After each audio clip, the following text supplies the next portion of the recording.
In Afghanistan, a convoy is making its way to assist stranded soldiers on the road. Two brothers step out and start arguing, but the tension quickly gives way to an embrace.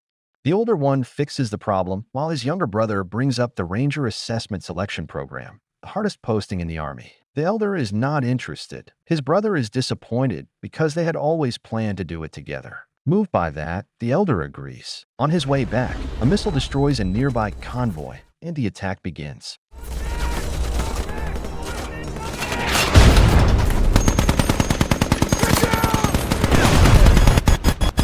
When the soldier wakes up, he is alone. He finds his brother, but the younger man dies before anything can be done. He jolts awake on a bus. 2 years have passed. He takes his antidepressants as the Ranger Assessment Center comes into view. The candidates are numbered and assigned tasks. Each row gets a leader. This soldier, who has been medically denied 4 times, is given the number 81 and asked to lead his row. He declines. Sergeant Torres addresses the group. 8 weeks of brutal training, culminating in a 24-hour simulated mission called the Death March, the hardest Army selection program in the world. The rounds begin. Soldiers are steadily cut. 81 outperforms nearly everyone, but stays closed off, eating alone, refusing to engage. Number 7 watches him. At lunch, 44 tells the others that 81 won a Silver Star, sole survivor of an attack, carried his brother 10 miles toward base. Number 15 tries to ask 81 directly. 7 shuts it down. That night, 7 spots 81 taking antidepressants. News reports mention an asteroid approaching Earth. 81 continues to have nightmares. In the final week, the task is to walk the length of a pool underwater, carrying heavy weights. Everyone gives up. 81 pushes on, picturing his brother, but at the last moment he fails. He is pulled out, given CPR, and barely survives. A sergeant calls him a liability. Reports now suggest the asteroid may be a cluster of interstellar bodies. 81 is called in and told to resign. He is physically exceptional, they say, but mentally unfit. He does not sleep, does not engage, refuses to lead. They want him to leave willingly. 81 stands, rejects the offer, and walks out. When the final non-selects are announced, 81 is not among them. For the final mission, Torres briefs them. A crashed pilot must be recovered through hostile terrain. This time, 81 is assigned as team leader. If he wants to be a ranger, the sergeant tells him he has to lead. The soldiers board the helicopters and lift off. They land at the starting point with 24 hours on the clock. 81 tries to give a speech but cannot find the words. 7 steps in and carries it. They move through mountains and canyons as night falls. 7 tries to ask 81 something personal. 81 shuts it down, mission only. Something blazes across the sky. They assume it is part of the exercise and press on. At dawn, they reach the crash site and find aircraft that looks far too advanced for a training prop.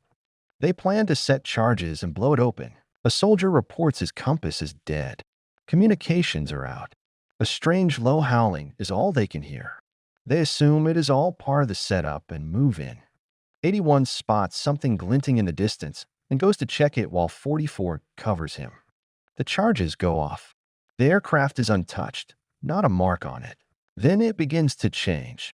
It illuminates, rises, and unfolds into a massive robot-shaped machine. It sweeps a blue laser across the group, scanning them. The beam turns red, locks a soldier, and a weapon fires. The soldier is obliterated. The others run. The machine locks 44, but 81 reaches him in time, and they flee. The machine hurls an explosive into a pit they reach.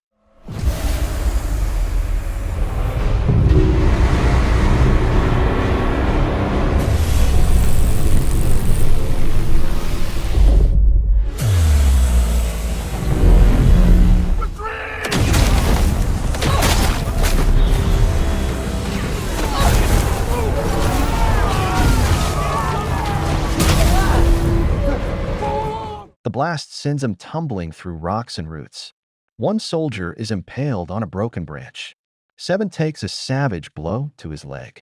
81 has broken fingers but resets them. He quiets the screaming soldier, helps free the impaled man, and settles 7 against a tree.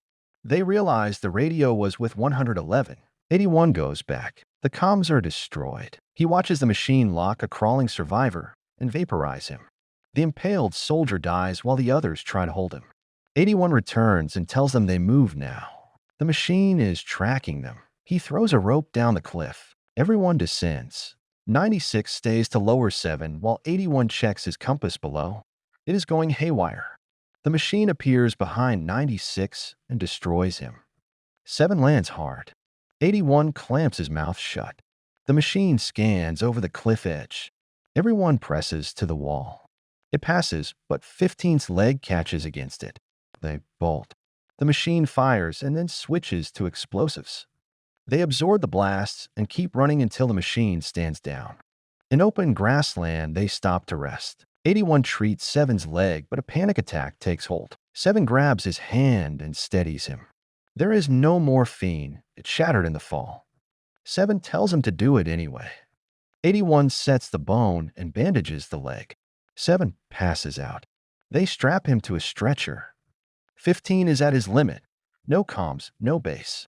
81 tells him the truth. The aircraft was never their target. He saw a real target nearby, an old jet. All they have to do is reach the finish line. 15 doubts there is one. 81 says it is their only option. They shed dead weight and push through the jungle to a fast-moving river. 81 swims across with a rope and ties it to a tree trunk on the far bank. The others cross one by one. When 7 goes on the stretcher, the line tangles midway. A knot slips. 7 swings free above the water. 81 gets on a rope from the far side while 44 approaches from behind for balance. Then the compass goes wild. The machine has found them. It locks the soldiers holding the rope and detonates them. Everyone falls into the river. The current drags them toward a cliff edge. 81's leg snags a rope underwater. The machine wades in and fires. He cuts himself free and swims after 7, catching him just before they go over. They plunge together through a waterfall. 81 clings to rocks below while the others pull them to shore. 7 is still alive. A soldier waiting at the base of the falls points them toward the finish line. They reach a destroyed base. The finish line is there, but the place is in ruins. The machine came through from the opposite direction, crashing through the mountain. 81 concludes these are not asteroids. They are machines, and they are not from Earth. A burnt sergeant stumbles from the wreckage and dies shortly after. 81 spots a tank. 15 erupts. Not everyone is emotionless, he says. 81 is only a hero while the rest of them are normal people. 81 grabs him. He is not a hero, he says. He never made it back. He woke up in a hospital, and his brother was already dead 100 yards from the base, still alive when 81 blacked out. He blames himself for that. Now it is not about them anymore. They need to get that tank running and warn the start point. 15 steps up and starts the engine. He knows how. They haul the tank free. 44 finds food inside and passes it around.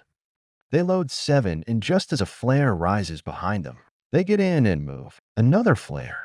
15 runs for ammunition, but the machine appears and shoots him before he can get back. The ammo is thrown inside.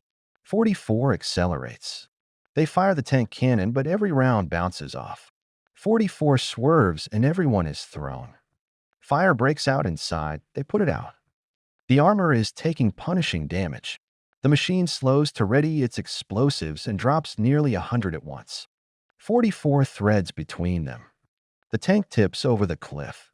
44 fights for control as the machine lands above them, opens its face panels, and charges a heavy laser. The tank tears away. 81 launches grenades. The machine catches fire, but barely reacts. It fires the mountainside rocks instead. 81 loses 7 as he slides away, fires a grenade at the rock face, and brings it down on the machine. He calls to 44, but 44 is dead. The tank explodes. 81 wakes in the wreckage. Everyone is gone. He finds only the machine's severed arm in the rubble, then turns to find the machine itself standing behind him, projecting a beam of light into the sky. It is communicating with something. He hides and watches. Then he finds 7 alive. He pulls 7 up as the machine finishes transmitting, scans the destroyed tank, and obliterates it. Rain falls. 81 drags 7 through the mud until he collapses, convinced he has failed again. 7 tells him he knew who he was all along, his brother's friend, the person his brother talked about constantly, the ranger they were going to become together. He tried to reach him, but 81 refused every conversation. 81 admits he thought finishing this would finally let him sleep. He thinks he failed everyone. 7 tells him he never stopped. That is not failure. 81 studies the machine from hiding and notices smoke always venting from its head. He spots a construction factory nearby, leaves 7 against a tree, and goes in alone. He finds dynamite, a flare gun, and a remote controlling a rock carrier overhead. He sets the dynamite, turns on the floodlights, and fires the flare. The machine sees it and moves toward the factory. It scans the floor, unaware of the dynamite beneath. The charge detonates, and the machine falls. 81 crashes out in a bulldozer and rams it against the wall. He hits the remote. Boulders drop onto the machine's head, crushing the vent. The machine releases fire. The bulldozer backs off. The machine rises, opens its face for the laser, and 81 rams it again. More rocks fall. The vent is sealed. The machine overheats and begins misfiring. It shoots a tower that collapses onto the bulldozer. 81 jumps free. The machine explodes and goes silent. But the blast ignites the remaining explosives. 81 runs, climbs, and leaps as the factory detonates around him. In the morning, he carries 7 to the base. Medics take him away. Sergeant Sheridan meets 81 and delivers the news. The machines are everywhere. The first wave is neutralized, but a global invasion is underway. More are coming. No one knows what they want or where they are from. Sheridan asks how 81 destroyed one alone. 81 explains, seal the vent, and it overheats. Sheridan says that information will save countless lives. He pins the ranger badge on 81's chest and tells him he is ready now. The soldiers assemble. 81 gives them the only speech that matters. He killed one alone, and they are not. They board the helicopters and lift off to fight a war no one asked for.